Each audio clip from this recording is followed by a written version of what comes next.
Youngest True Dragon by Elite3532 Third POV standing in the deepest part of the dwelling of spirit. Rimuru along Shizu and the children's were all staring at the giant pillar of crystal. The true home of the Spirit Queen and place where spirits gather naturally. Ramirez could be seen showing off her chest as a smug look formed on her face. Ramirez. Impressive, right? I upgraded it since the last time you came to Rimuru-chan. Rimuru. Whoa, I can feel even more spiritual energy now. Shizu and the others couldn't understand what they meant by that, as they weren't naturally able to feel spiritual power. Shizu. Excuse me, but is this the place where we summon spirits? Ramirez. Exactly, human. Smiling.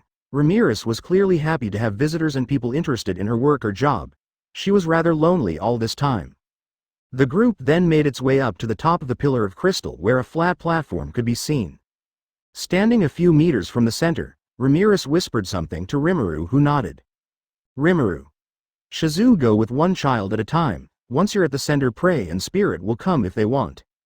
Shizu. If they want, huh?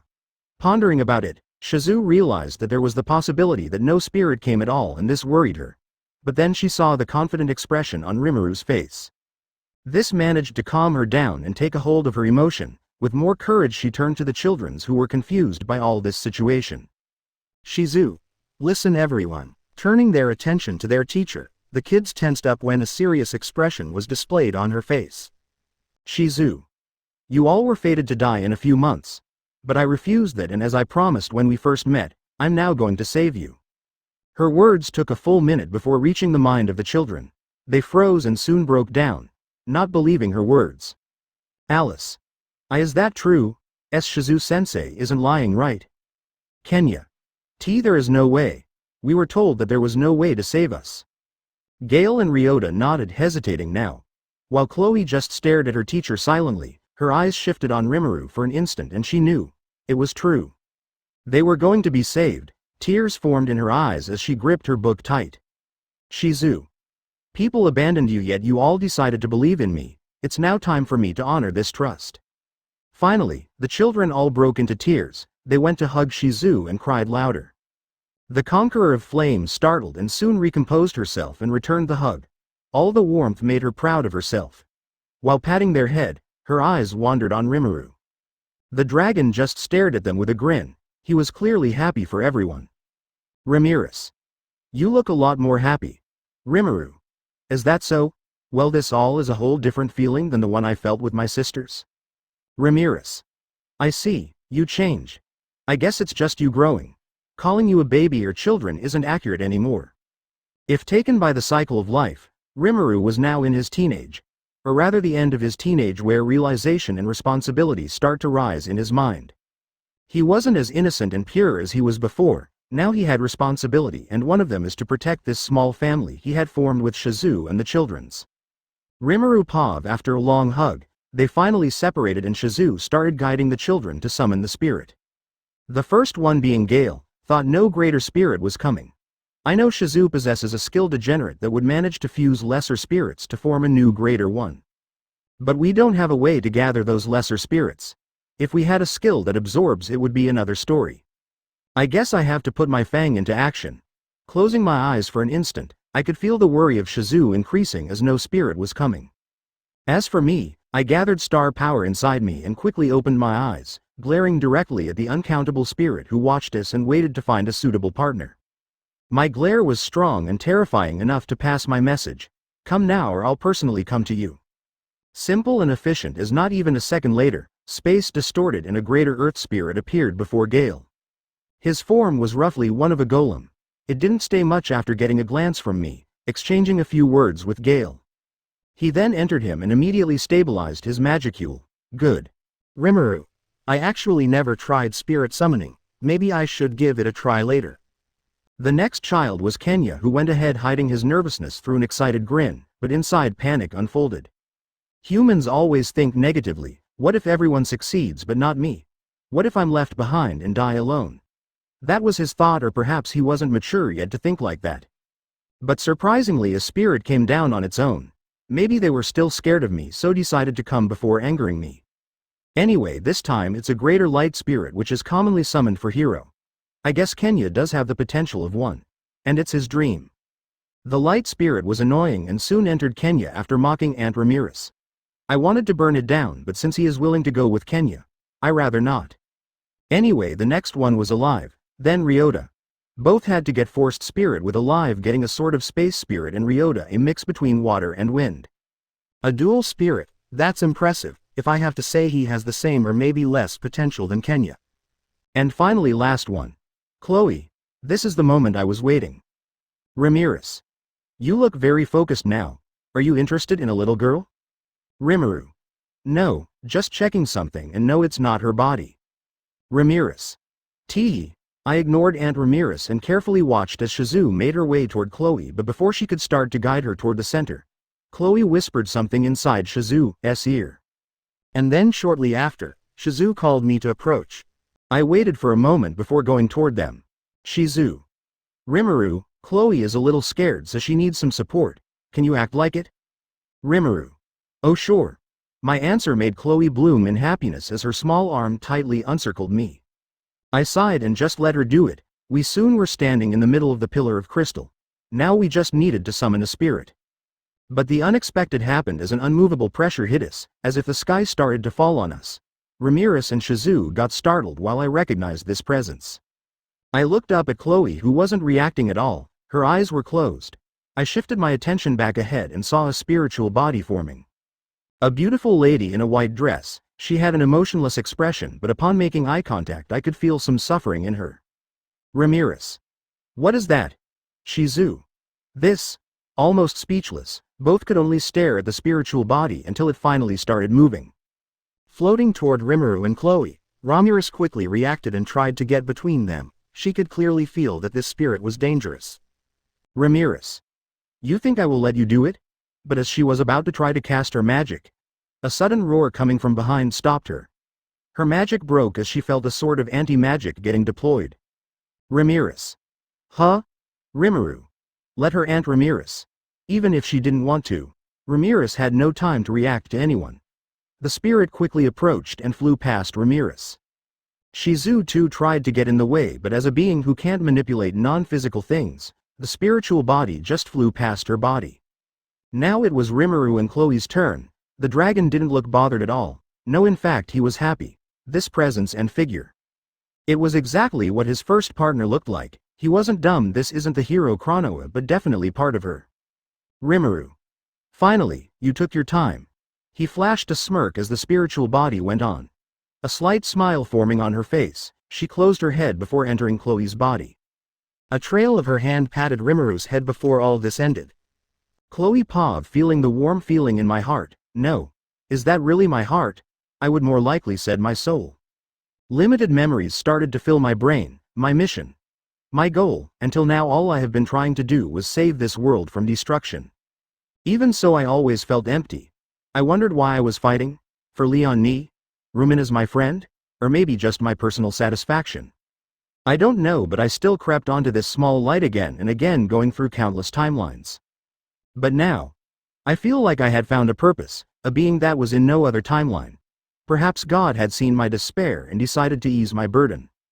Or maybe this would be my doom. What if I fail again, and let my new light die? Would I be able to overcome this? Would he even be here when I turn back time again? Rimuru. So how do you feel? Snapping me out of my thoughts, I looked down. I was still in the dwelling of spirit. Rimuru in my arms. I smiled, tightening my hold on this little dragon. Yes, I shouldn't worry about this now. Rimuru is a true dragon and a being that transcends time naturally. He wasn't there before or after because he is a unique being. From what he told me, Veldanaba had created him as a parting gift for this world. My cycle inside time, the war and everything else was in the end just a facade. Perhaps all the experience I had gathered in my travel was just for this timeline. To help the youngest true dragon. All revolved around him. I was convinced Rimuru was the one who would accomplish not only me but what everyone hoped for. The new Star King, huh? Rimuru. MMH. Why are you smiling like that? Chloe. Nothing. I'm just happy to have met you and be with you. Did my goal change? Maybe yes. Now I just want to support Rimuru, whatever he decides to do. But I'm positive he will do great. Third POV. After this interaction, Shizu approached Ramirez and checked on Chloe. Ramirez started to complain how dangerous that spiritual body was and how irresponsible Rimuru was. But the dragon closed his ear and kept a smile, fake listening to her rant. While this happened, Shizu checked on Chloe and was glad to see that she was fine. Her magicule too was regulated too. Now she just needs more checking, but everything should be fine. Shizu. Well, when we get back to Ingracia I'll get you all a last checkup, but everything should be good. Kenya. Do that mean we're really saved? Shizu. Indeed, congratulations everyone, you were all very courageous. Emotion filled the room again, even the lousy Ramirez quieted to let this big moment go on. This day would forever be engraved inside Shizu's memories. The day she realized how beautiful when the hope you placed inside something finally bloomed in this rotten world. At the same time, the outside was moving. More particularly in heaven. Where the very creation of God, the first primordial Feldway, was staying. Since the death of Veldanaba, he had only one goal, and this was to revive Veldanaba, his master and the one who should rule everything. That's why Rimuru's existence was infuriating for him. Every being who held high authority already knew. Rimuru is the one who is destined to succeed to Veldanaba. That's why the angel race was splitted in two sides. One Feldways who worshipped Veldanaba and the other who respected the god's wish and were ready to serve Rimuru if he ever decided to take the throne of heaven. Even the primordial angels were splitted and an imminent war could break down inside heaven directly, the first spark already lightened up. And a choice was soon needed to be made. Feldway can't just kill Rimuru as he is a major key to Veldanaba's resurrection. A being created with the last remaining of his power. Feldway. I need to take over heaven first. His mind was set, same race or not, he was going to purge the heretic who dared betray his master. And after he would go for Rimuru and go with the plan of his friend the Manas. Michael. Feldway. Rudra should be soon gone too, everything goes as planned. His eyes glowing gray, the world has started moving and his will alone will change the course of this world. Down in the ice continent, Velzard could be seen standing on a hill staring at the faraway horizon. With a thoughtful expression, multiple things went through her head. Velzard. Rimuru is growing fast. I know I can't have him for myself, so I have to start considering. The subject she was thinking about was serious, very serious. Something that made the current strongest true dragon stuck into an infinite dilemma. Velzard. If I can't have him, I need to find the perfect girlfriend for my baby brother. Raising her fist, an ice-cold flame lighted in her eyes. Her goal was now to find someone that will take care of Rimuru well and also someone that Velzard herself would acknowledge. Velzard. That hero girl wasn't bad, but she was clearly trying to steal Rimuru from us. The current champion he is staying at is also a no-go. This was more difficult than expected. Velzard's standards are high, powerful, beautiful, charismatic and much more. She only needs the very best for her brother. Velzard. I can't see anyone but myself for that role. She compiled every criteria, a powerful true dragon with beauty any woman would be jealous of. But she knew Rimuru won't accept that, so it was useless to put herself as one of the candidates. Anyway, this was her dilemma. Velzard. So who should be Rimuru's partner? Going on the other side, in the Eastern Empire. Velgrand was circling around her personal room deep in thought. Velgrand. Why won't Rimuru like Rudra? Since her younger brother had told her of his dislike for the Emperor, Velgrand constantly asked herself why. There was no reason for him to dislike to the point of hating him, yet Rimuru did. Velgrand isn't a fool, she knows Rimuru's talent and potential, which is bigger than any true dragon. Rimuru must have a reason, if even after maturing he still shows distrust toward the human emperor. Velgrand. Maybe I should check on Rudra, perhaps there is really something wrong with him. This was a possibility, besides her attachment for the first hero decreased over the decades. Velgrand, who obviously had feelings for Rudra. This version of the Scorched Dragon was gone. Now all her love and attention went toward the brother she cherished. Not Veldora naturally, but the youngest of them, Rimuru. Velgrand. Yes, I'll check on Rudra then. If something is wrong, I'll leave and go live with Rimuru. The world continued to move. Third Pav leaving the dwelling of spirit. Ramirez reluctantly gave her goodbye to Rimuru, though she still got a promise from him. That he will come visit her soon and that Rimuru will do everything to give her back her original form. Now Rimuru and the company are back in Ingracia. They were all happy and smiling, with Chloe being even more possessive over Rimuru. Weeks passed, and Rimuru was quietly sleeping under a tree when he suddenly felt a very close connection of his getting damaged. He immediately raised from his laid position and started toward the east. Rimuru.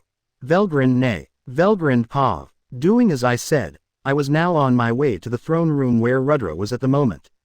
I didn't know why, but the closer I got, the more anxious I was. Finally I reached the room and entered. No guard, no soldier, no subordinate.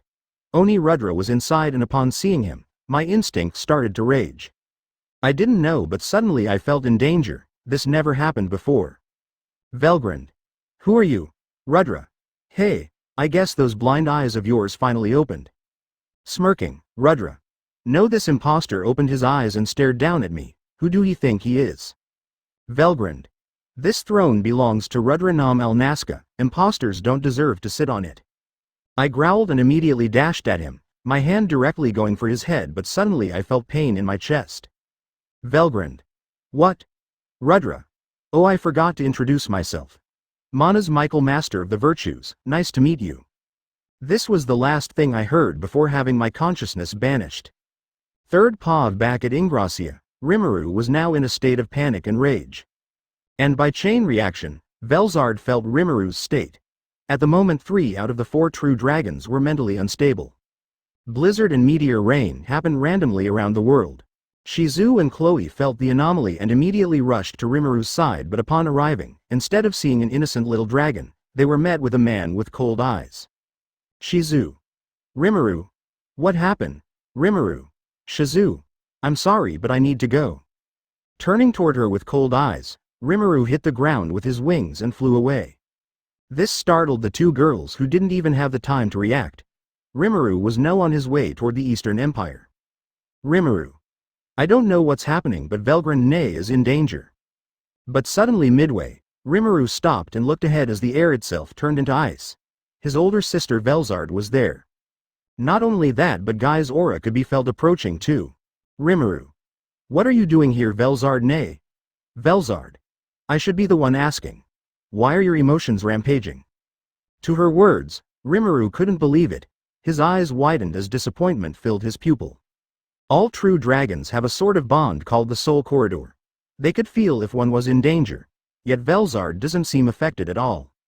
Velgrind might die, and this meant nothing to Velzard.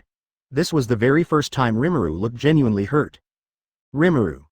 Velgrind Nay is dying, and that's all you care about? Velzard. What? Confusion spread across Velzard's face. She didn't expect this old treatment from Rimuru. He seemed different, and Velzard could tell it right away. Rimuru. Get out of my way, Velzard. Spreading his wings, the blue sky turned darker with stars appearing everywhere. Rimuru. The star dragon was now bearing his fang toward the ice dragon. The initial confusion of Velzard turned into shock. Her instinct naturally made her back away. She was stronger, but the sheer willpower in front of her was enough to make her flinch. Velzard. Something is wrong. The Ice Empress knew that Rimuru wasn't an impulsive and illogical person. If he acted like that meant there was something happening. In fact, she couldn't feel Velgrind's condition because of unknown factors. Right now only Rimuru knows about Velgrind. Velzard. What is happening? Rimuru. MMH. Confused by her sudden reaction, Rimuru let out a growl when he felt Velgrind's core getting damaged once again. Forgetting about the current situation, Rimuru's body glowed golden as he flew past Velzard. The Empress couldn't believe it. She wasn't able to react. Has Rimuru gotten this fast? That even she couldn't follow? Velzard. Turning around, she immediately started chasing him, but only could see his figure slowly getting ahead in the horizon. The thought of using a suspended world came to her mind, but she quickly dropped it as she herself got suspicious after seeing Rimuru. And the direction she was flying. Velzard, the Eastern Empire? She instantly switched her attention to Velgrind. She can be the only reason beside Velzard herself to be this enraged.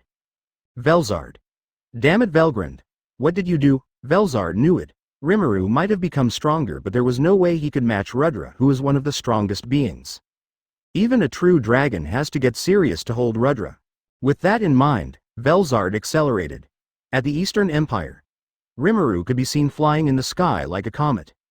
In the blink of an instant, the resident could only see a trail of light passing through the sky. And like thunder, The landing of Rimuru in the castle was heard through the entire capital. Now in the throne room, Rimuru's blood started to boil as he glared at the scene in front of him. Velgrund was laying on the ground, her body lifeless, while Rudrar, the man that possessed him, held tight her dragon core. Michael. Well, if it isn't His Majesty the Star King Dragon. It's my pleasure to meet you.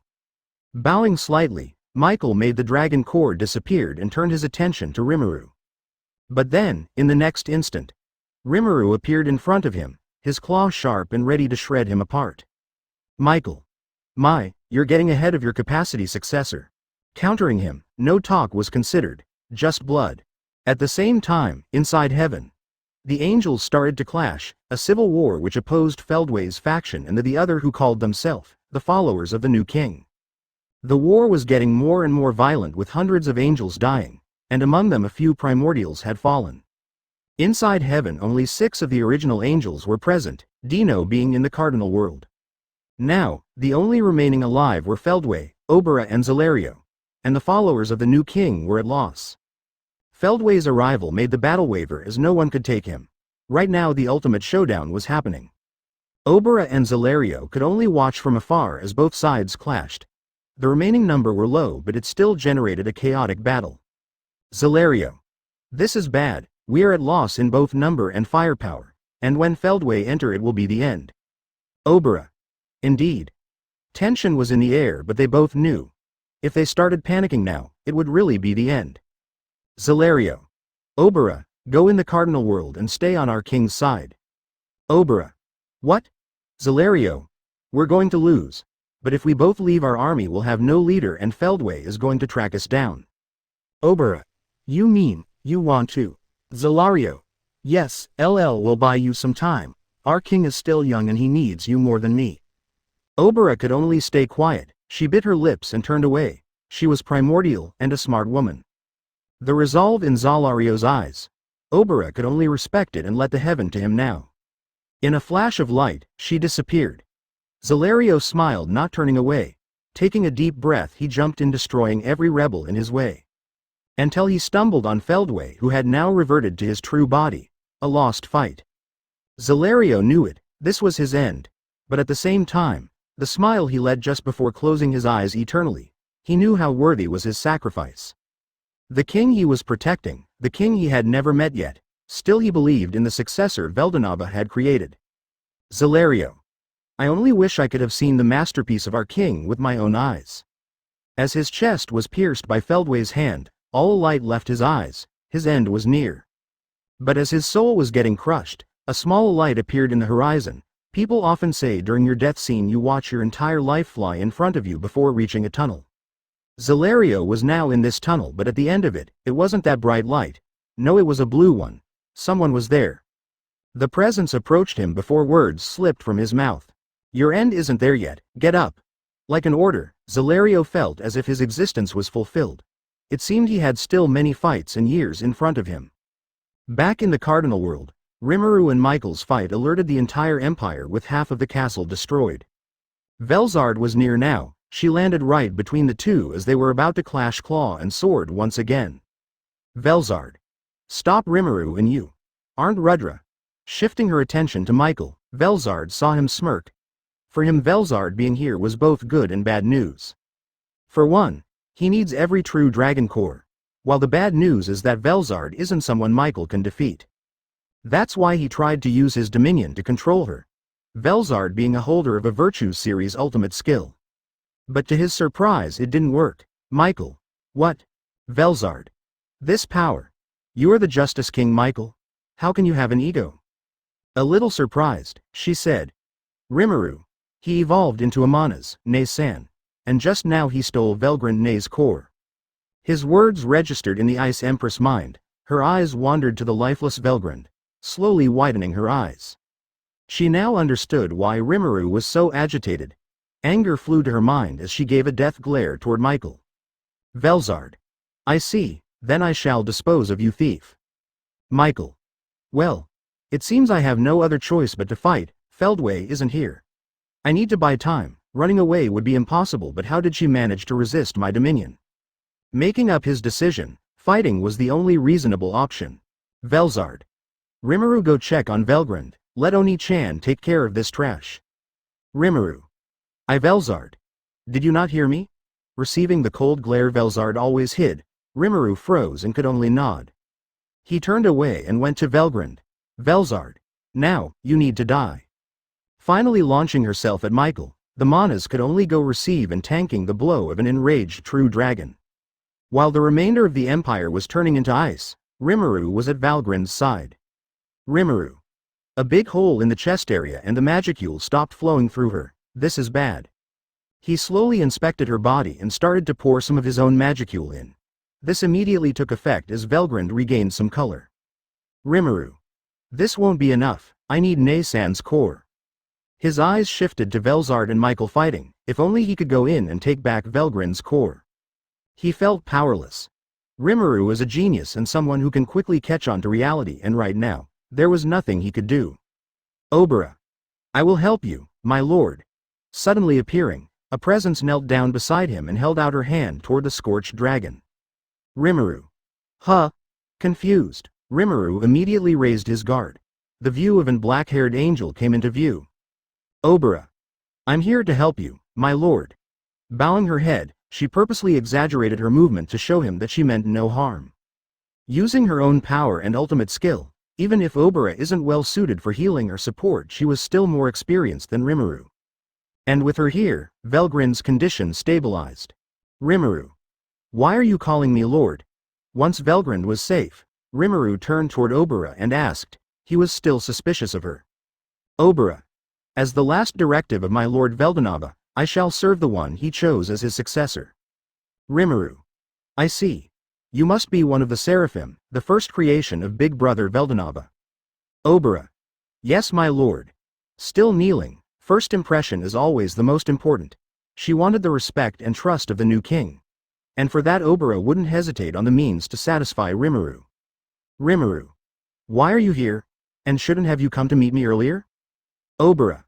I apologize for that. The condition of heaven and the war between the angels restrained me. Bowing even deeper, Rimuru could tell she was telling the truth, and chose to believe her, at least try to. She still saved Velgrund when he couldn't. Rimuru. I see, if you're here that means the war you just said has ended. Obara. No, the war is still ongoing, but I expect it to end soon, with our loss. Rimuru. Loss? Obara. Forgive my incompetence. Rimuru quickly started to think. From his analysis, the situation was getting worse and worse. He wasn't told the reason for this war, but it's pretty obvious at this point. Rimuru. How much do I have before they come here? Obara. Leaving heaven is forbidden for a normal angel, and the enemy leader Feldway needs to reorganize his troop. My estimation would be at least a few weeks. Rimuru. That's better than expected, but even so I don't think a few weeks would change much. Rimuru didn't know exactly how strong the enemy was, but just seeing Obara, he could already tell the gap in power was immense. But now he had other things to deal with. Velzard and Michael were still fighting, and surprisingly the Manas was holding good. Using the power of Rudra, he could use the ultimate defense of Uriel and much more skill. Still, he didn't have the power to beat the Ice Empress, he could only defend himself. Michael. Damn her. Getting more and more nervous, Michael dodged yet another attack which froze another part of the Empire, killing thousands of people. The situation continued to escalate until nothing of the Empire was left. Rimuru. Wait. Gai-san was coming here, so where is he? The fight has already started for a while now. At the other side of the world, Guy Crimson could be seen laying on the ground, half of his body missing. On top of him was a man sitting quietly while holding a sphere of crystal. This was the same man who helped Zelario earlier. His long blue hair traveling down in his back, he looked up to the galaxy sky Rimuru had left behind him. A smirk formed on the man's face as he got up and stared down at Guy. Told you, you shouldn't have stolen my food, Guy-san. His eyes glowing golden with hundreds of stars shining in his pupil. This man was Rimuru of the future? No, his origin were unknown, but one thing was sure, he is the same Rimuru who is currently fighting at the Eastern Empire. Rimuru. Well, it's time, I guess. I should go meet you, little me. A small and guilty smile formed on his face. Growing up he had matured quite a lot. Right now, he has both the beautiful and majestic look of an emperor. Rimuru. I will change the future now. third paw wielding a sword made of ice, Velzard swung down at Michael mercilessly. The manas could be seen struggling. Each swing and impact were stronger than the one before. Velzard's eyes glowing golden, she showed a rare side where she lost composure. Her only thought was exterminating the enemy. And this resolve led to this situation where the mediator was out for unknown reason. The damage from Velzard's attack vaporized the Eastern Empire, and was now reaching the rest of the world. Rimuru could only watch, with Obera at his side. He carefully took care of Velgrin, but inside, Rimuru was brooning. He had never had such a thirst for battle until now. Obera. My lord. Rimuru. Why am I so useless now of all time? Obera just looked down. She knew that her lord was right. Having the potential to be the strongest doesn't mean you are. If this potential isn't given the time to bloom, then everything is useless.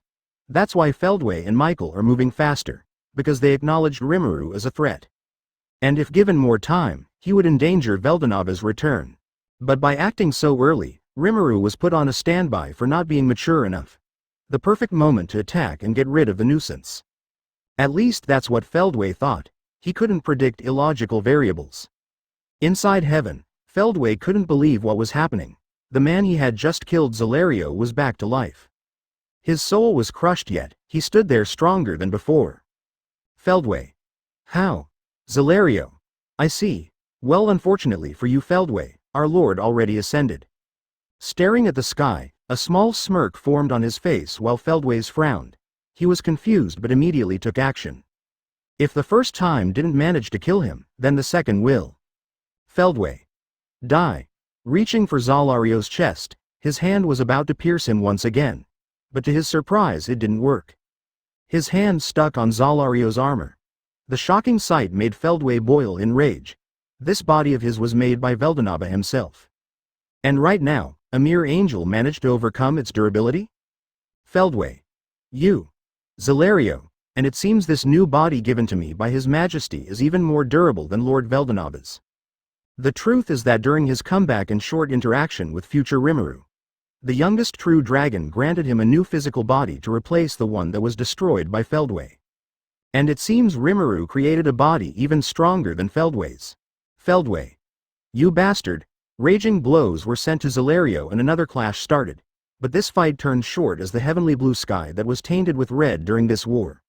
This sky broke down like a piece of glass. Space distorted as an entity forced his way in. Standing high in the sky, a being clothed in a divine white outfit, future Rimuru was there glaring down at this heaven. Rimuru. Well, it seems you are enjoying your new ability, Zelario. Zelario. Your Majesty. Kneeling down immediately, Rimuru slowly scanned the surroundings before looking at Feldway. Rimuru. You look as ugly as ever. The first angel couldn't believe his eyes, the human that was standing in front of him. The power he excluded. Feldway. This can't be. Lord Veldanava? It wasn't much in the appearance but instead in the presence. Rimuru was very similar to Veldanava. If it was measured, their resemblance would be at 99%. Rimuru. You can call me whatever you want, anyway I have other things to take care of. Rising his arm, Feldway didn't even have the time to react when Rimuru's appearance changed. His hair growing longer, turning into a perfect void black. A nebula of mechanical gear and clock formed into what seemed like an infinite void. Feldway. What? Feldway's eyes grew wider as he just realized. His existence was getting deleted, time itself was abandoning him. Zelario too was shocked, the fabric of spacetime crumbled just like that. Zelario. What? From our information, my lord's power didn't revolve around time. Rimuru. Oh my bad, I didn't introduce myself properly. Landing right beside the lifeless corpse of Feldway, Rimuru smirked. Rimuru. All of you know me as the Star Dragon, but this is not the case. Let's just say a few things changed.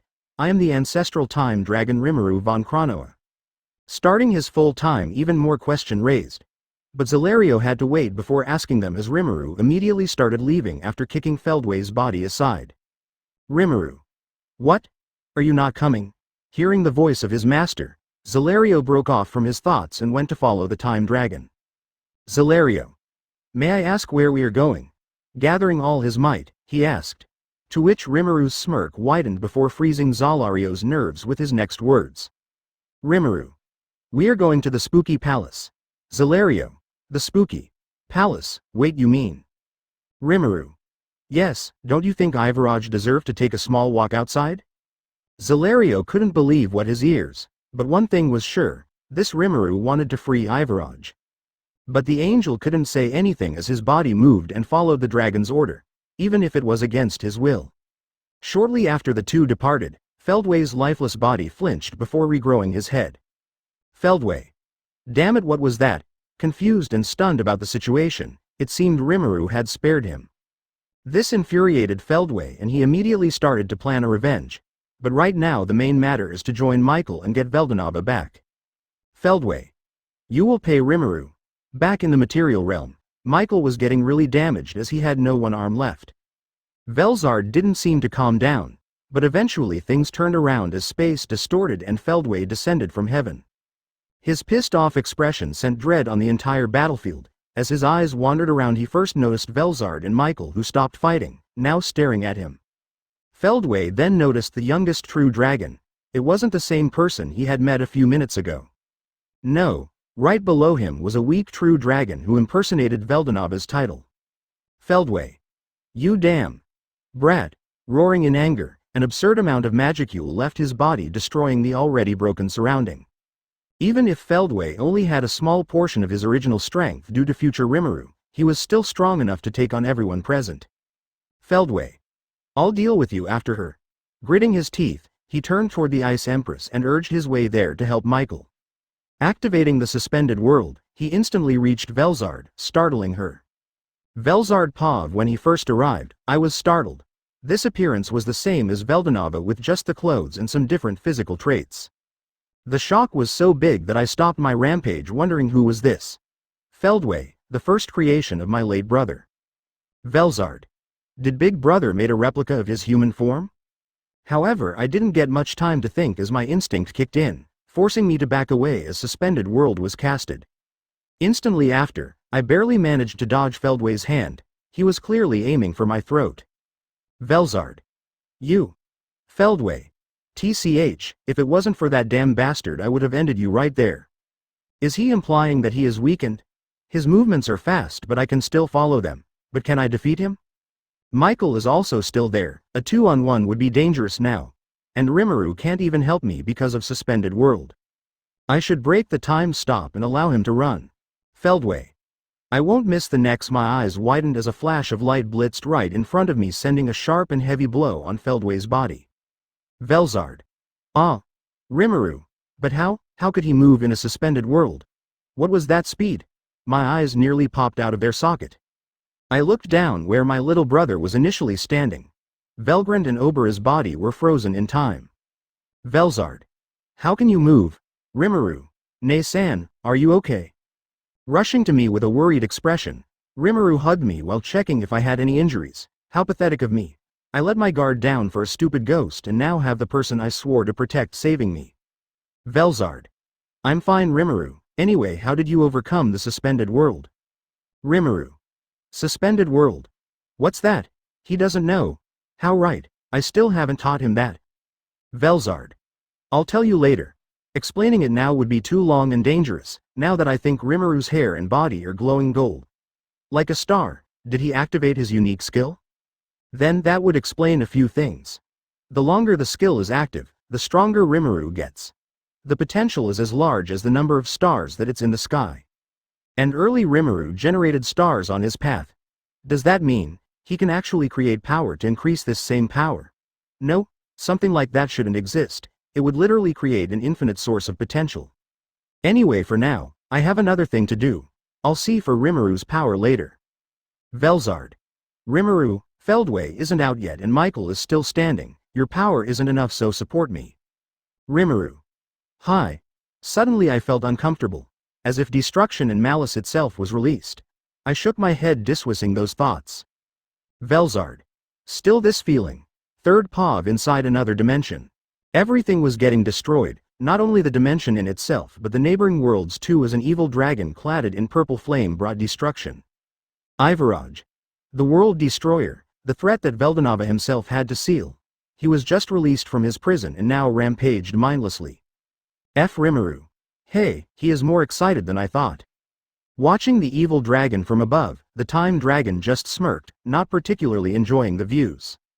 His motives were still unknown, but Zelario could see some malice in his eyes. Zelario. Did I make the right choice? Serving him. Even the loyal Zelario started doubting his decision because right now Rimuru looked more of a threat and villain than the hero who will unite the world. Rimuru. Well, Ivaraj should reach the Cardinal World soon. What will you do, Zelario? Follow me or try to stop me here. Zelario. What is your goal, my lord? Raising his guard, there was no way for Zelario to win. This Rimuru was at least near Veldanaba's power, and his control over time. Rimuru. My goal? Ha ha ha. Who said I had any goal? Chuckling, Rimuru turned toward Zelario with the typical expression a villain would make during a plot twist. Rimuru. The future ahead of us is too boring and bland for my taste, I'm going for the chaos route. As fear installed in Zelario, his mind automatically saw Rimuru as a threat, but the moment such thoughts appeared, his vision blacked. Rimuru. Don't misunderstand Zelario, on the infinite possibility, only 3 were where you decided to follow me. And this wasn't one of them, I just needed you as some food for Ivaraj. Saying that, Rimuru without any mercy kicked the unconscious angel down. His body slowly fell into Ivaraj's mouth. The food he has been eating until now were just random and tasteless magicule coming directly from the worlds he destroyed. But Zelario was a superior entity with very high-quality magicule. A meal that will give Ivaraj more strength and more thirst. Rimuru. Well, the fun is just starting. I knew this timeline would be funny after all. In a higher plane of existence. The Library of Everything, where 3 individuals were sharing some tea. Those 3 beings are known as the True Creator, the Witch of Theater Going, and the Incarnation of the Root. Featherin. I was wondering, but why did this book's plot suddenly change? Shiki. Yeah. There was no mention of this Rimuru von Kranoa, and suddenly, the writing changed. Both girls turned toward the True Creator. He slowly put down the cup he held and smiled. TC Rimuru. Well, it's pretty simple to understand. The ancestral time dragon Rimuru von Kranoa is an anomaly who belongs to no story or book. Featherin. An anomaly, huh? Shiki. But then how does he exist? From what you told us, nothing can exist without being part of the Library of Everything, including Oddball. Eyeing at the True Creator, she accentuated the word, oddball. TC Rimuru. That's why he is an anomaly. Crossing his arms and closing his eyes, the True Creator started to narrate a short tale for the 2 to listen. TC Rimuru. At the very beginning, the Library of Everything was created under the will of the Supreme One. The subconscious form of fiction came to life. It was separated into 2 entities. Featherin. 2 entities. What? TC Rimuru. True Creator Rimuru and the Library of Everything. Those are the names given to them.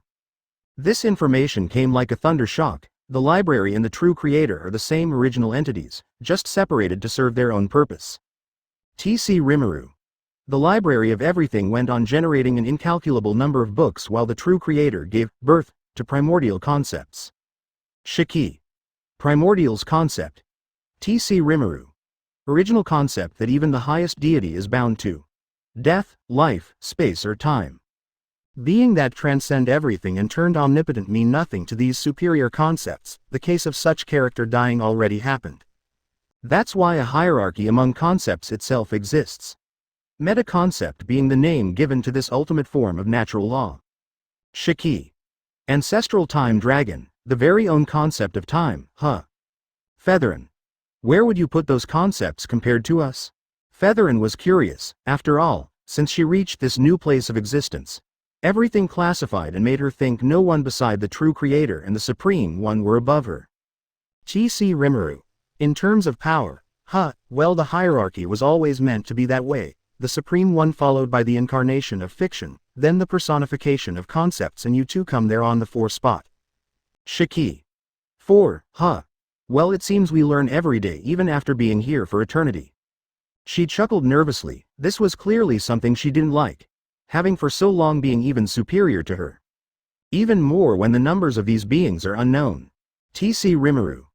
Coming back to this story, the ancestral time dragon is known to be a fun seeker and doesn't mind burning down hundreds of millions of books for that purpose. Featherin. A troublemaker? TC Rimuru. Hey, that would be the best way to describe him. Chuckling lightly, the true creator leaned back on his chair. TC Rimuru. At the same time, his appearance entertains me as with his presence alone. Infinite number of possibilities are created. Featherin. Now that you said it. TC Rimuru. The original plot of this book. Youngest true dragon Rimuru was boring and seemed to revolve around the cuteness of this youngest true dragon. But now that an exterior factor is added, the story plot can continue and give a conclusion soon. Shiki. So you're basically saying that author Kuhn forgot about his initial plot and couldn't figure out a way to end this short story. So he went ahead and killed 2 universes with only supernovae and just made the overall cosmology bigger. TC Rimuru just nodded while chuckling once again, remembering how much author Kuhn struggled to conceive this new plot. TC Rimuru. Anyway, the ancestral time dragon, or what he calls himself, Rimuru von Chronoa, is in what you call an avatar or some kind of, after all he is the embodiment of time, existing in the entire creation and outside, an omnipresent being. Shiki. I see, he doesn't need to lower his existence like you. Because time is everywhere, while you are everything. Nodding, the true creator got up and took the book from Shiki's hand. TC Rimuru. Now we should let the story continue, we already took enough writing. Shiki. Meh, I'm still waiting for my lemon. TC Rimuru. Just be patient. Back in the Cardinal, Velzard and Rimuru were getting overwhelmed as they had to fight Michael and contain and pissed off Feldway. But all this changed was the destructive threat that as Ivaraj was on his way toward the Cardinal world, destroying worlds and dimension. The final battle is coming. Third Pav roaring and destroying, Ivaraj finally made it to the Cardinal world. His sudden arrival caused chaos as it wasn't an event that shouldn't have normally happened, it was only the action of an external factor that led to the timeline to change. The original route was modified and now follows something that even Veldanava in omniscient days can't predict. And this curse is set on Velzard, who bursted an insane amount of magicule into her barrier to resist the shockwave released by Ivaraj Roar. This was definitely a foe she couldn't face right now. If she didn't exhaust herself with Michael and Feldway, she would have at least put up a small fight, but now, their chance of winning gradually went lower and lower. Velzard. Damn it. What is this destroyer doing here? And how did he break the seal? She now realized that the destructive and ominous aura she felt earlier was him. The world destroyer dragon and evil god. Velzard glanced at Rimuru, who was holding on his breath. The light that surrounded him was clicking, showing signs of disappearing. He was reaching his limit, that power of his allowed unlimited potential and constant boost of power, but this didn't come without consequence or price. Mental and physical struggle are set on the youngest true dragon to the point where even an adult true dragon like Velgrand would fall under pressure. Velzard. I can't even buy time for Rimuru to run. The world is at risk, him being here or away won't change anything. At the same time, she tried to form a plan to take out Ivaraj, but nothing. There was simply no way. She couldn't sense Guy's aura anymore, meaning he either died or got sealed. Rudra is out, the same for Velgrand. The demon lords are most likely taking care of their territory and calming their people after Ivaraj's sudden arrival. Beside these demon lords, aside from Milam, would just be a burden here or at best a diversion for Velzard. And lastly Feldway. Velzard. Is he the one who unsealed Ivaraj? Why would he do that? Feldway was always an oddball, it was the same for Noir on the demon side, and for that, Velzard couldn't understand him or his action. And the natural selection made it that only him filled the role and requirement to unseal Ivaraj. But to her surprise, the first angel glared at the evil dragon with shock and surprise as well as hatred and malice. Feldway. Why are you here? Wait, don't tell me, he did it. Connecting the dots, Feldway realized the mastermind. The future Rimuru he had met, his goal was to free Ivaraj. Feldway. Grr. Gritting his teeth, Feldway barely had any time controlling his emotion when a giant tail covered in purple flame slammed at him. Ivaraj started his rampage, mindlessly walking across the world while blasting breath of destruction. Feldway. Shit, I'll take care of you first. Sealing his decision, nothing will happen as long Ivaraj is here. And the plan to revive Veldanava too. The main priority is Ivaraj. Feldway. I can't use Chronos saltation, even Lord Veldanava couldn't kill this thing. Sending him off to the end of space, time would most likely just buy some time. And in the worst case, This thing will come back even stronger. He thought while tanking yet another physical slam of Ivaraj. The destruction caused to the surrounding already exceeded even what a fight between demon lords would cause. But this time to his surprise, a wall of ice formed, reducing the impact of strength. Feldway. Ice? He looked down and saw Velzard, an arm up toward him. She was channeling Magicule and forming 1,000 pillars of ice restraining Ivaraj's movement. Combined with her ultimate skill, even Ivaraj would have to put some effort to break them, the ultimate defense of Velzard. Velzard. Listen you shitty angel. We aren't allies or anything like that, but the threat that Ivaraj is cannot be overlooked, so once a ceasefire this is taken out. Feldway. TCH, to think I would go this low. Swallowing and casting his pride aside, a temporary alliance between the strongest angel and strongest current true dragon was made. Michael. Damn it, I guess I have to join in too. Even Michael decided to act accordingly. After all, to fight a greater foe, your enemy can be your greatest allies. Unfortunately, Rimuru couldn't make it as he barely had any Magicule left. Rimuru. If only I had Milam Ney's Magicule breeder. Wait, Milam Ney? Suddenly realizing that Milam isn't there despite the high amount of destruction, Rimuru immediately focused on his perception and spotted Milam in her territory. Rimuru. Velzard Ney is focused on her fight. If I manage to get Milam here, it would be a great help and maybe just maybe I could find a way toward the Magicule breeder and make one of my own. With that in mind, Rimuru once again activated his star mode and went toward the destroyer's territory. As the world ended accelerated, without the knowledge of anyone, the god creator was also moving. Veldanava, the Star King Dragon, currently in the void, was gritting his teeth in anger. He had pretty much planned everything from his death, to Rimuru's creation and finally world peace. He had predicted everything, but now, all this is in shambles just because of one individual. Veldanava. What do you want now? Turning his head to his right, the void shook an instant as the culprit of all this mess appeared. Rimuru. Yo, like what you're seeing. After Ivaraj was released, Veldanava tried to resurrect himself to change the course of time again, but once again his plans were folded by the ancestral time dragon. As Rimuru locked and sealed Veldanava here in this empty space, thought Veldanava could still watch the cardinal world burn. Veldanava. You bastard. What do you want? Rimuru. MMH. What I want, huh? Well, I guess just some fun. Veldanava. Some fun? And you're destroying everything for that? At this, Rimuru started to laugh. Holding his face, this continued for a few minutes, confusing the Star King Dragon. Rimuru. Ha ha ha ha. Veldanava. I don't see what's funny. Rimuru. Right. You don't understand. I am the very concept of time. Destruction is a natural part of me. Time is a natural law and everything with time will crumble. Being life or matter, at the end all will return to the state of void. Rimuru von Kronoa is just accelerating the crumble. Rimuru.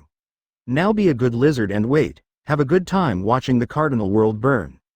Smirking, Rimuru slowly left Veldanava inside this temporal jail. While the Star King Dragon could only roar in anger, unleashing all his power, trying to break this prison. Unfortunately for him, even the peak of his power wouldn't be able to harm something created by the ancestral time dragon. Back in the cardinal world, the fight between Velzard, Feldway and Michael against Ivaraj was still ongoing. By now half of the world had stumbled, in merely 2 minutes of fighting. As for our youngest true dragon, he was now reaching Milam's domain and crashed right into the command room where Milam should be at. But upon landing, Rimuru's blood froze as he found an unconscious Milam, her body in the air as someone was holding her tight by the throat. Rimuru. Milam Ney. Oh, you're finally here, youngest true dragon. Turning toward him, a pair of golden eyes shone across the cold and dark room. The individual's face was slightly covered with Milam's blood. The light smirk expressed on his face made Rimuru's emotion go wild. Rimuru. Who are you? Quite dumb, aren't you? Sighing, the unknown individual had the exact same look as Rimuru. Just his appearance was much older, maybe around 26.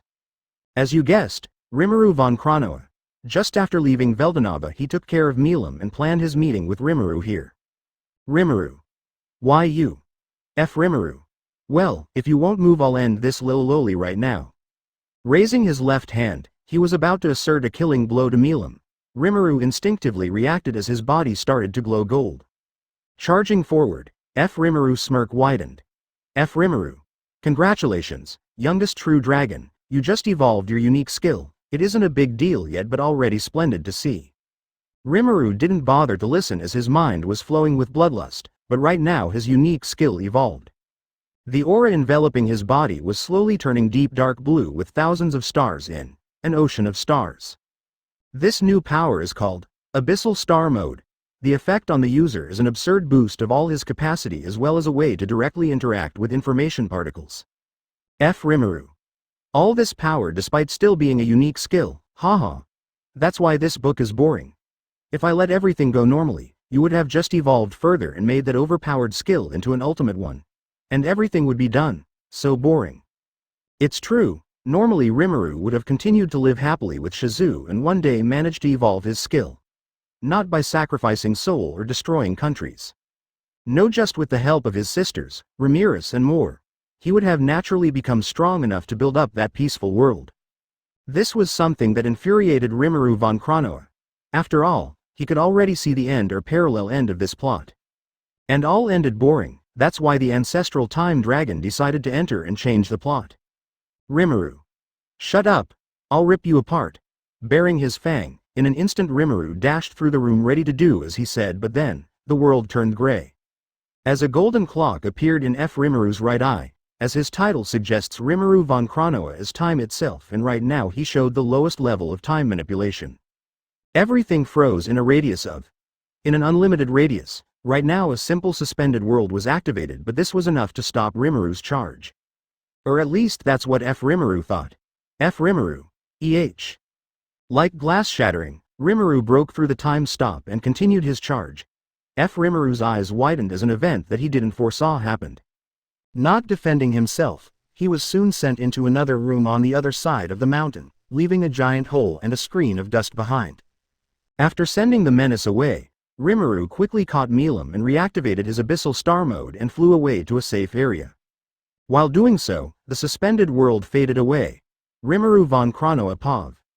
Well, this was unexpected. I never thought that all people would use that word, unexpected. Still, this is weird, he managed to break my suspended world. That wouldn't be surprising if he evolved his skill, but right now he shouldn't have been able to. Also, this attack bypassed my prediction. I am the very meta concept of time, nothing like that should happen yet it happened. How? That's the question, but I think I have the answer. Rimuru. TCH, a being equal or at least similar to me in existence is interfering. Only an exterior factor can do that. If this world was a book and the course of events its plot, then I am the one currently writing it. But then suddenly unknown to me another being who has the authority to start messing up my writing. Rimuru. Is it space? Or life? They're the only two who would actually go against me. The other concepts are lenient and don't care much about my actions. Now for our two suspects. Life doesn't hold the power to break time stop, even if it is at its weakest state. That mean. Rimuru. Space, you annoying bitch.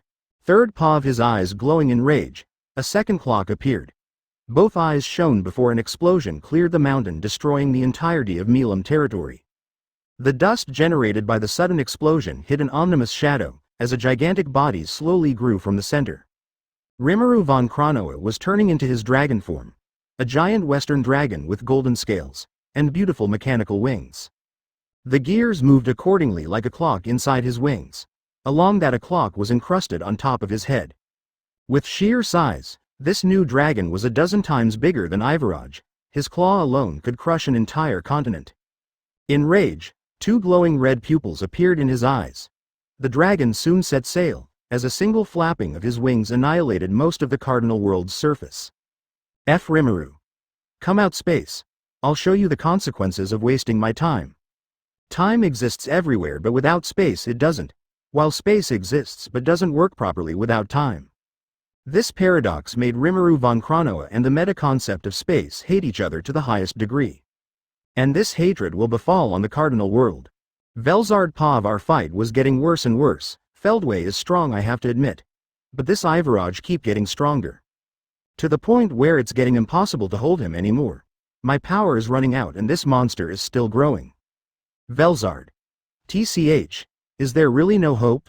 I muttered under my breath, not knowing the disaster incoming. A sudden discomfort.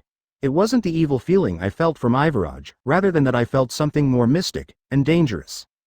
Velzard. What now? That was my thought, and instantly this question was answered as a titanic explosion broke off kilometers away. All the attention went there and surely my whole existence froze. The sheer pressure made my hand drop as I immediately understood. Velzard. We're screwed. A new dragon much larger than anything I had seen just appeared, and its power was beyond comprehension. A single swing of his wings sent me and pretty much everything away.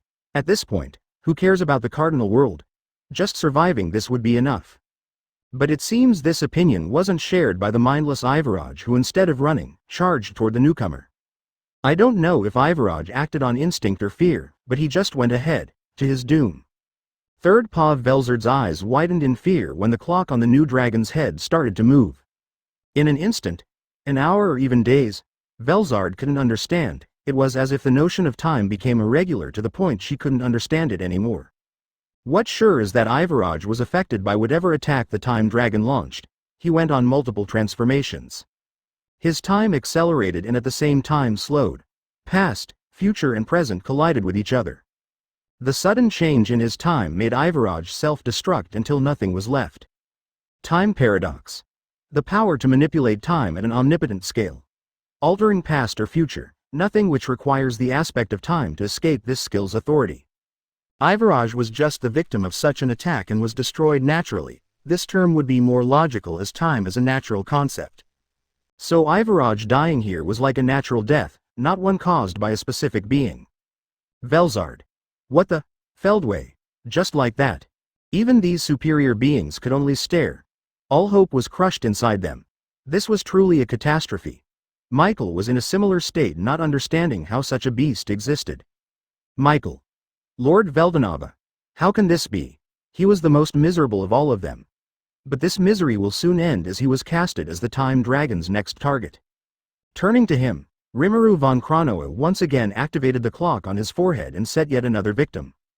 While this was going on, the youngest true dragon hid himself in an unknown location, deep underground. He was taken in the blast generated by the Time Dragon's wing swipe, but this just sent him deep underground.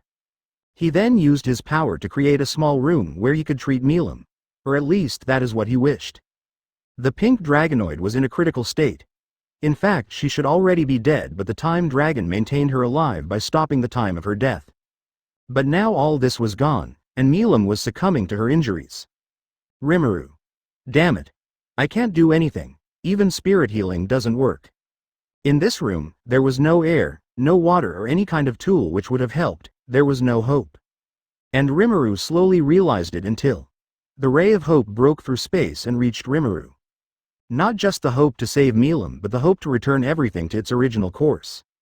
I will help, youngest true dragon. A woman with pure silver hair and wearing an white blindfold appeared. Her slender figure was divine, and despite not exposing her face entirely, anyone would fall and hope to even be near her. I am the celestial white phoenix of hope. Pleasure to meet you, young one.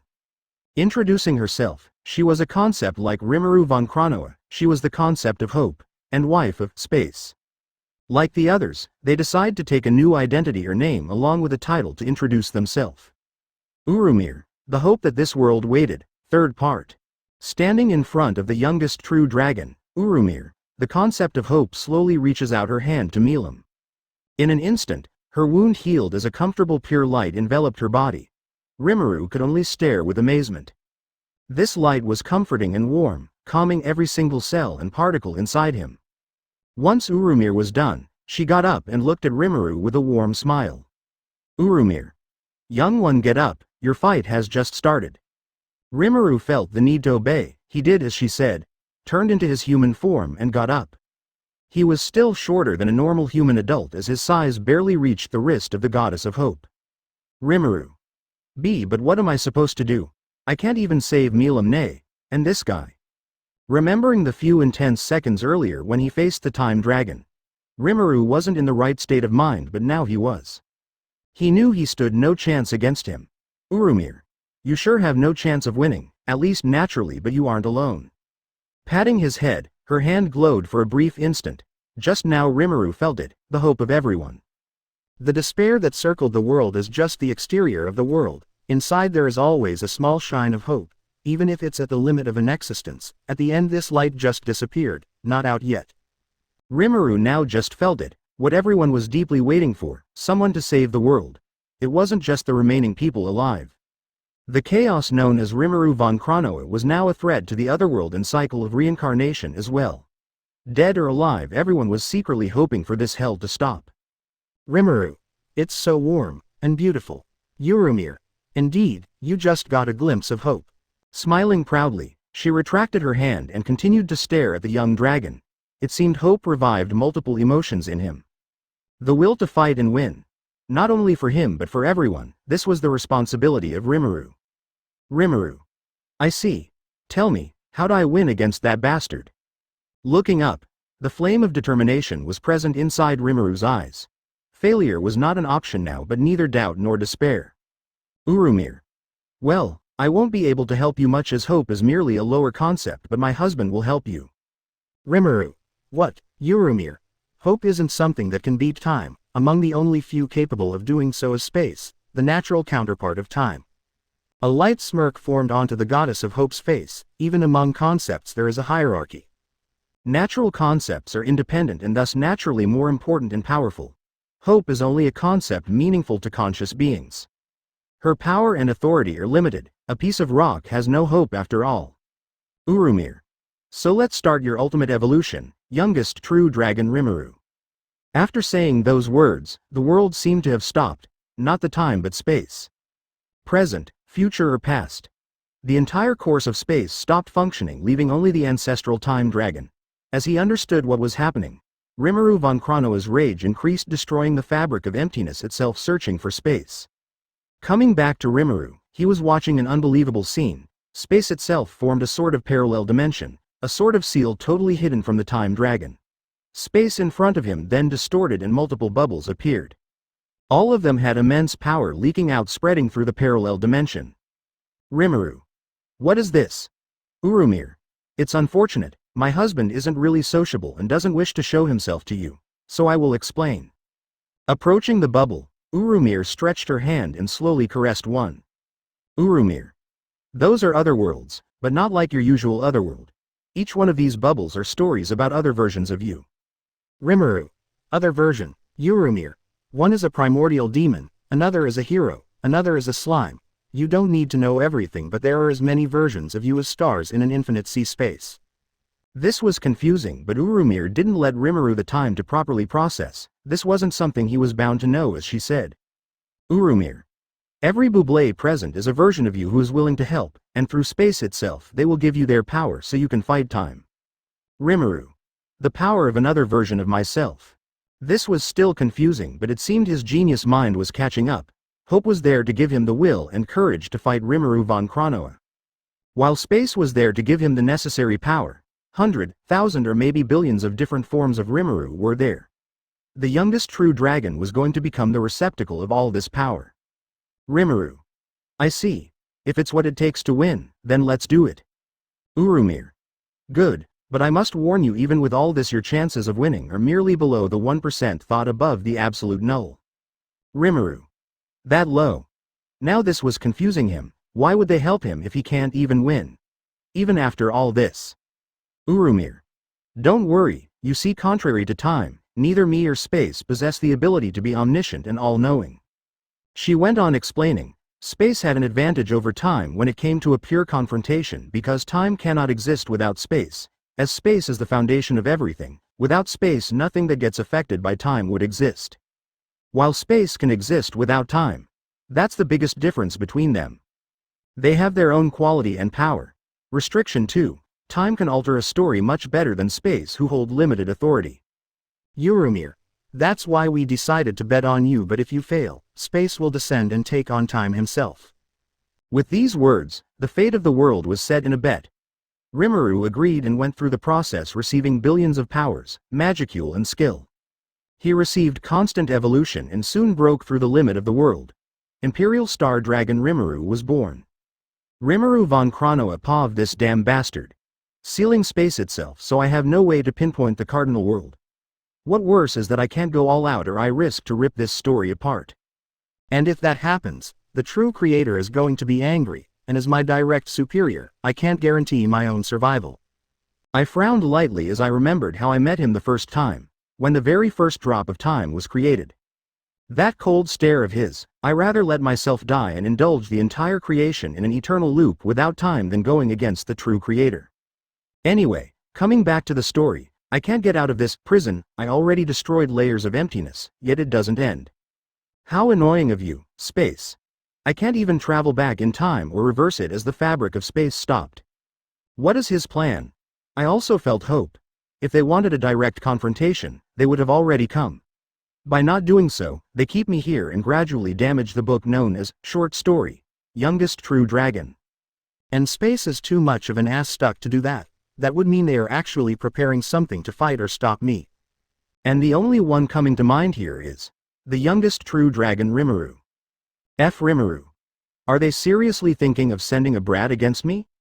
How pathetic. I am one of the 3 original concepts, and you think a mere character of fiction can defeat me? Rimuru. You're underestimating me. Space, come out and fight me directly, you coward. I roared once again, tearing emptiness. But suddenly, space returned. At a very low state, but it returned. Rimuru. A bright light then shone, blinding the surrounding. Naturally I just kept staring at it. Light is merely a lower concept. Though, what came out of this light surprised me, as I thought, the youngest true dragon, but he was different. I could feel an immense power coming from him, and this feeling, transferred power from other books to Rimuru. They are insane. Hope and space, don't they know the rule? We are allowed to enter books and alter stories, but in no way should we involve other stories than the one we are in. Rimuru. No, if this was really forbidden, then space and hope would have suffered the consequence. The true creator wouldn't have let that slide. That means they got the authorization? But from who? The true creator is a big no. Perhaps one of his brides. Oh, I see. They're using us for entertainment. Feather and Augustus Aurora and Ryuji Shiki. One of them or both are making it so they can witness an entertaining fight. Ah, those bitches. If it wasn't for the true creator's protection, I would have killed them. Rimuru. Anyway, this is pointless. Even if you grew tremendously stronger, you are still merely an ant. The clock on my head spinning, I had already gone through all the possible futures from this point onward. And in none of them, I would lose. No character from a book can defeat a meta concept. Rimuru. I know, but this doesn't mean I will lose that easily. No, in fact I will win. Rimuru. Hey. I chuckled. He is determined, but this is just simply impossible. My power was blocked because of space, but if you want to defeat me you need to be exposed to time. Thus nothing will escape my vision. Rimuru. Whatever, let's just end it. I'll let you have the first hour and try to defeat me, brat. Rimuru. How kind of you, I'll gladly take this offer. Hey. Well, let's see which future you are going to choose. I could just manipulate it, but it wouldn't be fun that way. Third POV. After a brief break, Rimuru activated all his new power. Speed boost, strength, reality warping, suspended world. Everything he had in his arsenal. The reason? Well, the sheer amount of power he just gets is too much for his brain to process. And he can't come with a proper strategy using all his skills, so he opted on a special strategy. With abilities similar to Magic Breeder Reactor and his now immense amount of Magicule, Rimuru is going to let everything rampage for an entire hour and hope in getting the time dragon down. If it wasn't for the particular space they were surrounded with, Rimuru would have destroyed everything. But what really stood out was his speed. Rimuru. Huh? This. He went beyond the concept of time? It didn't mean he could actually harm Rimuru. What surprised him was that he managed to affect time at a higher scale, which are anti-concept. Rimuru. Well, it seems I have to adjust myself. Until now he has been affecting only this story. With conceptual attack and manipulation, anti-concept affects what you would call the multiverse of stories. Thus, Rimuru has to level up his power, and reread the new possible future. All the while, the youngest true dragon kept attacking, Dimensional Spike, Death Blessing, Raging Storm and more. The surrounding space was filled with deadly spells and offensives. Rimuru. I can't get past him. How much do I have left? The longer it went, the harder it became. The flow of time was set by Rimuru von Kronoa himself, so 1 hour could be 100 millions of years or just a few seconds. Rimuru couldn't know how long he was truly allowed before receiving his enemy's counter-attack. Rimuru. My brain struggles to follow the massive amount of information. Shit, is there really no way to defeat him? Rimuru Pav. Even with the new ability known as Raphael, Seal or whatever the skill is called, I can't keep up. The voice inside my head is getting quieter and quieter. And all my attacks are passing right through his body. The storm is getting reversed. What a shitty power he has. Time-based power is just too up. F. Rimuru. What? Getting tired already? Rimuru, shut up. I growled and tried a new thing, using space-based power. Time attributes won't be effective against time itself. The only attributes who will work are space and the supreme neutrality of void, emptiness. Rimuru. My only way would be to seal him. I don't know if this is going to work, but that's really my only way. You can't beat a stronger opponent, but you can seal them. Borrowing the power of the other Rimuru, I could see a path forming. A path of hope. Rimuru. Let's do this, I can see the path to victory. A slight smirk formed on my face as I dashed forward, taking the initiative to send thousands of storm arrows boosted with stardust. Bouncing everywhere, this bastard didn't even bother dodging them, but that's fine. This is merely a diversion. The prison was getting drawn, I just had to stagger enough time to launch it. Fortunately, I had multiple Lords of Wisdom and its evolution helping me. Having the power of an alternate version of myself is really overpowered. F. Rimuru. You're doing something interesting, brat. Rimuru. As that sun, let's see who the brat is after. My scale shines. I generated an entire sea of stars running down this infinite space. As long as I'm in this range I will be fine and untouchable, or that's what I thought. F. Rimuru. Time's up. My eyes widening, I didn't even have the time to react. An invisible blow made contact with my stomach. What? How did he hit me? He shouldn't be able to move that fast in this special space. No, he didn't move. Did he convert a blow he sent in the future to me? Or was it the past? Something he made it travel through time and hit me with? That's insane. Rimuru. Damn it. F. Rimuru. I'm not even joking, yet you're already half dead. What is he seeing? This is just the start. Rimuru. Shut up. I got up and started to fly again. 10 more seconds and the seal would be ready. This seems so close yet so far. F. Rimuru. Stop thinking and fight actually, brat.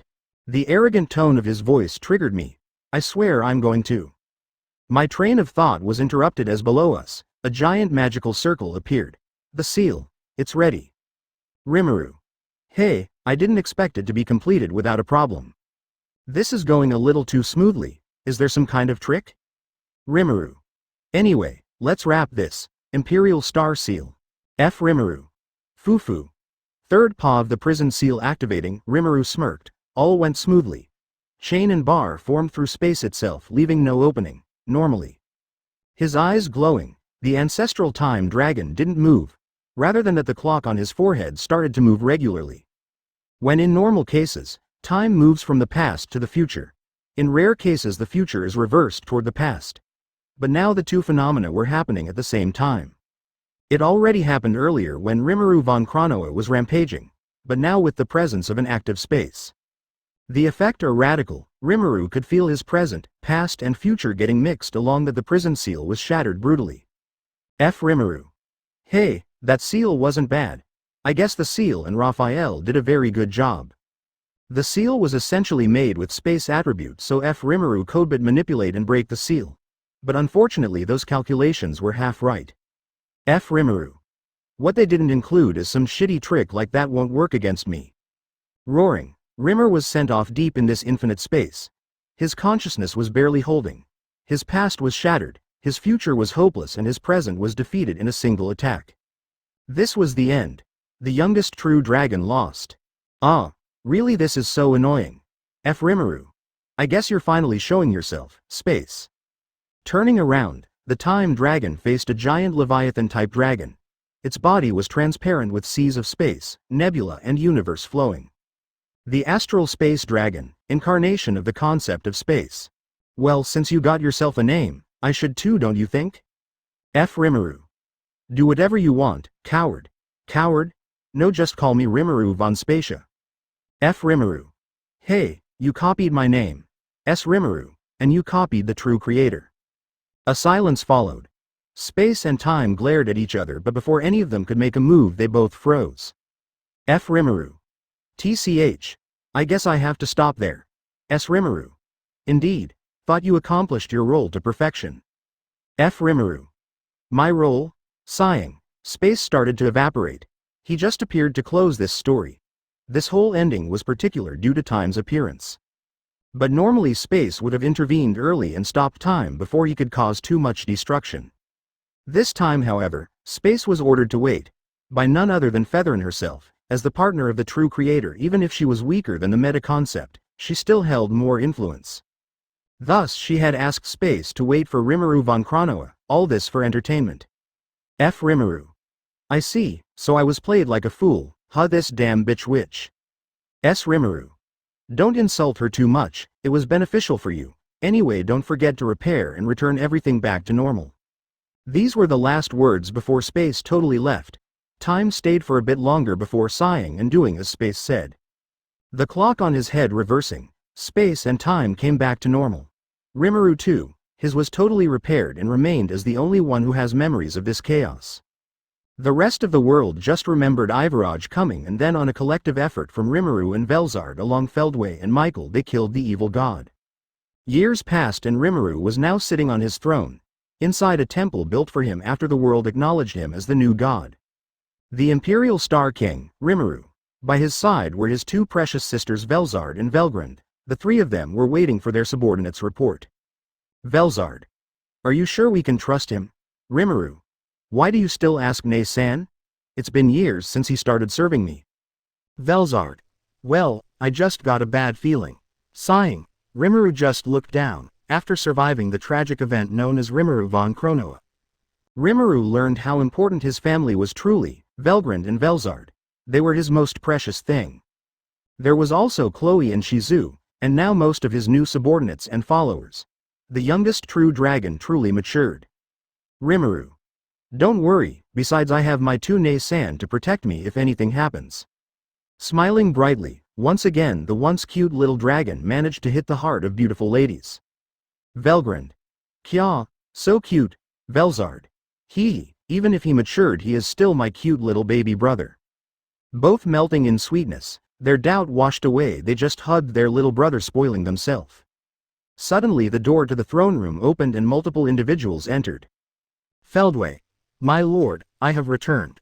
The first creation of Veldanava and current strongest primordials. Feldway chose to serve Rimuru after the defeat of Ivaraj and recognized him as the new Veldanava. And due to Rimuru's massive power-up, the angel could only submit as the hope of beating him was equal to null. Rimuru. Good, well let's start, shall we? Feldway. Yes, everything is ready. Nodding, Rimuru got up. This final war opened his eyes. At any moment a stronger enemy will appear, time is limited. Rimuru. Let's bring the whole creation of my late brother Veldanava to peace. A near impossible quest, yet everyone present who heard Rimuru believe it possible. This was the start of a journey and the end of another one. On one side Rimuru and company and the other the author and the reader. End.